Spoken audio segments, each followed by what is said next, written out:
হৃদয়ের প্রতিটি ঢেউ যেন মদিনার পথ খুঁজে, যেখানে শান্তি মিশে আছে বাতাসের প্রতিটা রন্ধ্রে রন্ধ্রে।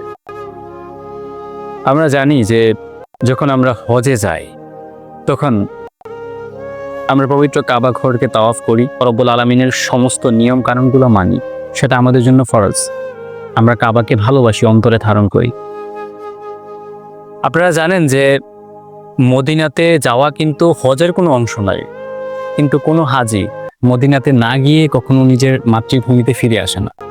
কারণ মদিনার প্রেম আমাদের হৃদয়ে আল্লাহ তাআলা এত বেশি ঢেলে দিছে যে মদিনাতে না গিয়ে কেউ আসলে থাকতে পারে না।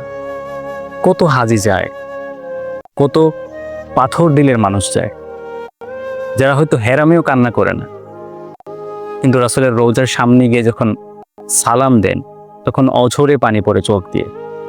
আমরা বহু পাগলের কথা শুনেছি, ওয়াস করণীর কথা শুনেছি, যিনি সাহাবী হওয়ার সুযোগ ছিল, আল্লাহ রাসূল সাল্লাল্লাহু আলাইহি সাল্লাম চিঠি পাঠিয়ে বলছে যে ওয়াস করণী তোমার অসুস্থ মায়ের সেবা করো। কিন্তু ওয়াস করণী যখন মদিনাতে আসলেন তখন দেখলেন রাসূল চলে গেছে পৃথিবী ছেড়ে। যখন তিনি শুনতে পেলেন রাসূল সাল্লাল্লাহু আলাইহি সাল্লাম উহুদে দাঁত মুবারক শহীদ হয়েছে, তিনি তার একটা দাঁতও রাখেন নাই। ইমাম আজম আবু হানিফা রাহিমাহুল্লাহ তাআলা যখন মদিনাতে গেছে তখন তিনি জুতা পরেন নাই।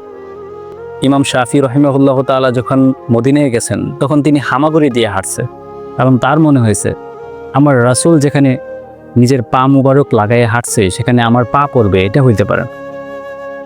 আল্লাহ তাআলা আমাদের হৃদয়ে যেভাবে মদিনার প্রেম দিয়েছে, আমরা যেন সবাই রাসূলের রওজা মুবারকে গিয়ে রাসূলকে একবার হলেও সালাম জানাতে পারি। আল্লাহ তাআলা আমাদেরকে তৌফিক দান করুক।